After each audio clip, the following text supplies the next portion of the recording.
Quando tu chega nesses lugares, cara, uma das principais coisas que tu fala é, porra, esse território como está posto não devia ser assim, ou essa cidade não devia existir, devia juntar aqui, esse estado, não sei o que e tudo mais.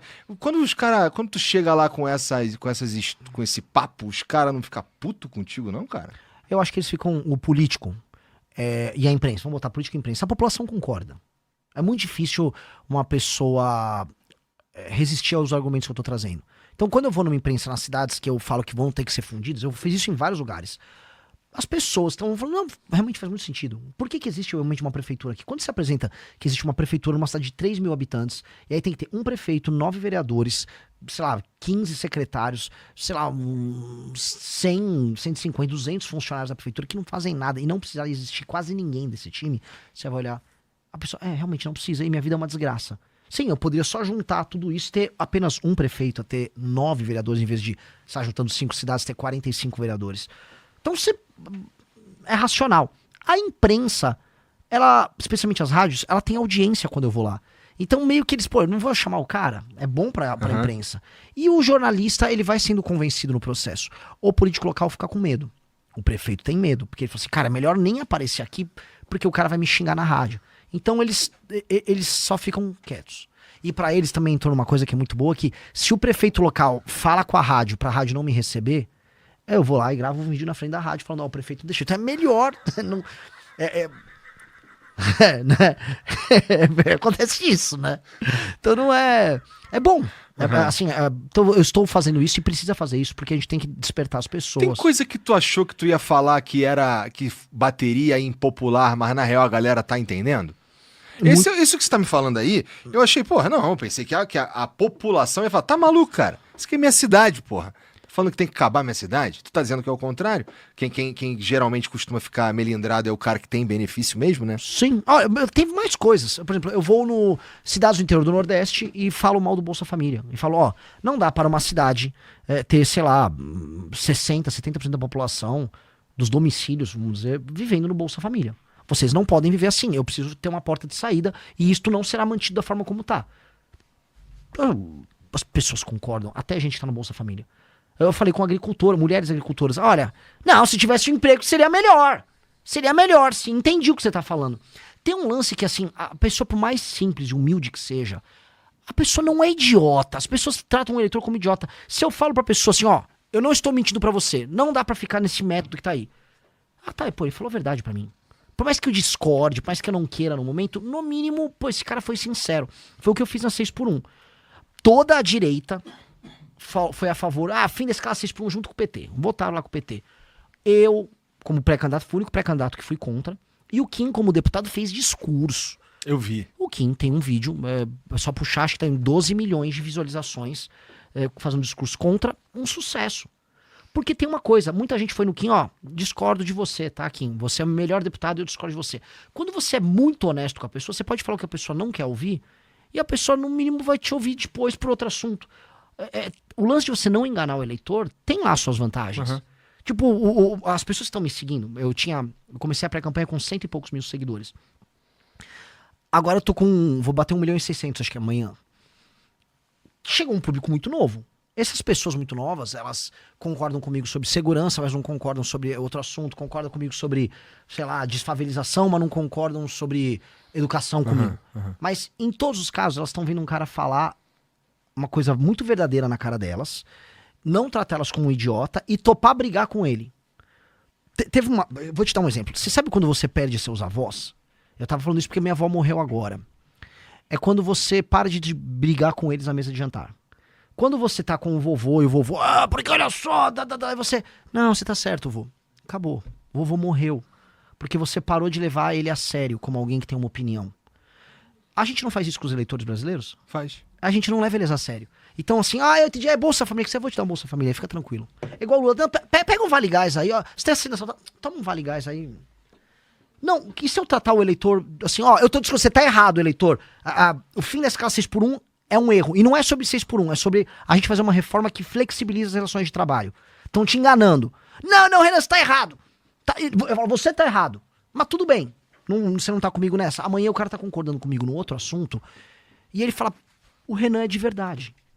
Então eu prefiro tratar aquela pessoa, o eleitor, como um adulto, que é como nós temos que tratar nossos avós. A partir do momento que você começa a tratar seus pais ou seus avós como, não, legal, vovô, legal, isso aí. Seu avô morreu ali, cara. E a pessoa murcha por dentro. A pessoa, o velhinho, ele perde a esperança, ele percebe que as pessoas já não levam ele a sério. Vira café com leite, que ele é tratado igual criança. Isso é uma forma, inclusive, de fazer a pessoa meio que ser ostracizada, já como alguém que não tem mais opinião. O Brasil faz isso na escala de milhões com eleitores. A gente trata o eleitor como um completo imbecil nesse país. Então eu tô indo... Por isso que assim, Igor, eu não sei se eu vou me queimar fazendo essas coisas, mas eu tô tentando fazer uma terapia de choque de mostrar para as pessoas como é que é ter um pré-candidato que vai só falar o que acha o tempo todo, não importa as consequências. Então, por exemplo, eu arrumei uma briga, vou dar uma briga que eu arrumei agora. Tem agora todo um hype dos influenciadores de autismo. É todo um hype que tem, né? Então tem um cara, porque agora você adotaram um modelo americano de classificação, nível 1, nível 2, nível 3. Aí você pega uma pessoa absolutamente normal, que tem um Asperger, nem sei como que fala isso. E aí a pessoa é levemente peculiar, mas a pessoa é altamente funcional, ela não depende de ninguém, ela não precisa de suporte algum. Aí ela bota aquele colarzinho, gente, consegui um diagnóstico de autismo, eu também tenho altas habilidades. Aí essa pessoa vai, ela consegue benefícios, ela consegue um monte de coisa. Foi criado toda uma indústria de obtenção de laudos falsos de autismo, porque o autismo foi equiparado à deficiência, e aí você consegue pegar um BPC, que é um salário mínimo, você consegue, por exemplo, não pagar impostos na hora de comprar um carro. E aí foi criado no Brasil uma indústria disso. Falei, galera, eu vou ter que quebrar essa indústria. O cara que não é autista tá pegando uma grana que podia estar indo pra um deficiente visual, pra um deficiente físico. Pô, é malandragem. Isso é escroto. Eu sempre fui uma criança peculiar. Hiperfoco, essas coisas. Se eu fosse um desses consultórios pegar um laudo, talvez eu até provavelmente conseguiria. até arrumava. Né? Então, assim, eu conheço um pouco desse papo. Sabe, a diferença do remédio e do veneno é a dose. O pessoal passa muito da dose no Brasil. Quando a galera quer picaretar no Brasil... E aí eu fui falar disso. Nossa, porque agora tem um partido político, chama Partido do Autista. Tentaram montar, não conseguiu, mas o Partido do Autista soltou nota, o Renan é contra os autistas. Eu falei, não sou, cara, eu sou contra o cara que obtém um diagnóstico pra pegar uma grana, sendo que não é autista. E é uma briga, todo mundo falou, Renan, você não precisava entrar nessa briga. Eu falei, precisa entrar nessa briga. Porque o BPC, dos benefícios do governo, é o que mais está crescendo, está estourando. E o próximo presidente da República vai ter que cortar fraudes no BPC. Eu vou precisar cortar fraude. Esta é uma fraude no BPC. Mas você vai perder voto. Eu preciso avisar, cara. Eu preciso trazer essa discussão.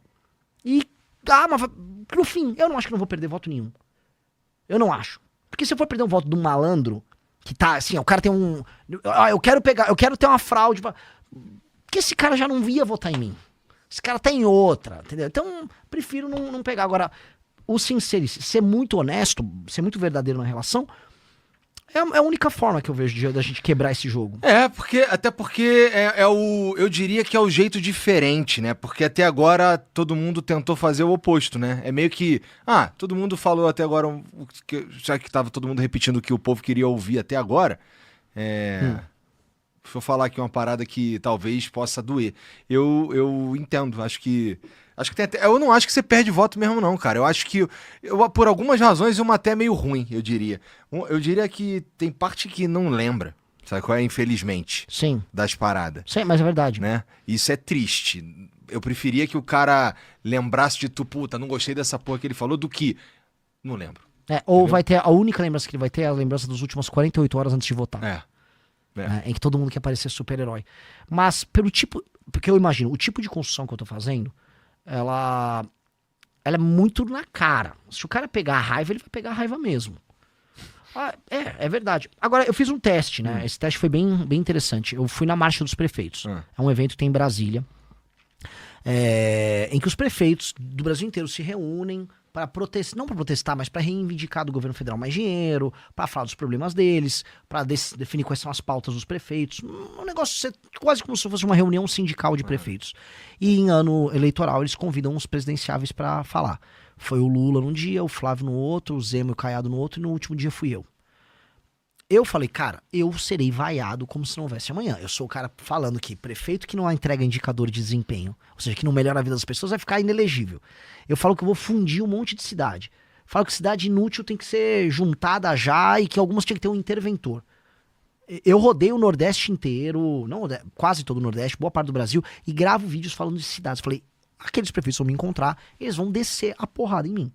Então, foi muito engraçado que eu fui pra Brasília, já assim, galera, eles vão me vaiar e eu vou responder e vou sustentar o fogo, mas vai ser paulada.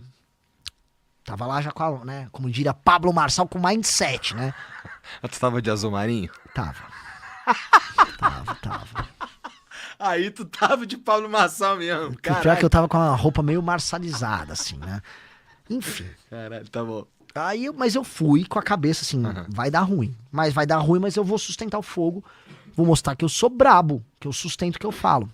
Cansado da velha política e dos teatros de sempre? Se você quer a verdade nua e crua sobre o partido, missão e o combate ao sistema, inscreva-se no canal agora mesmo.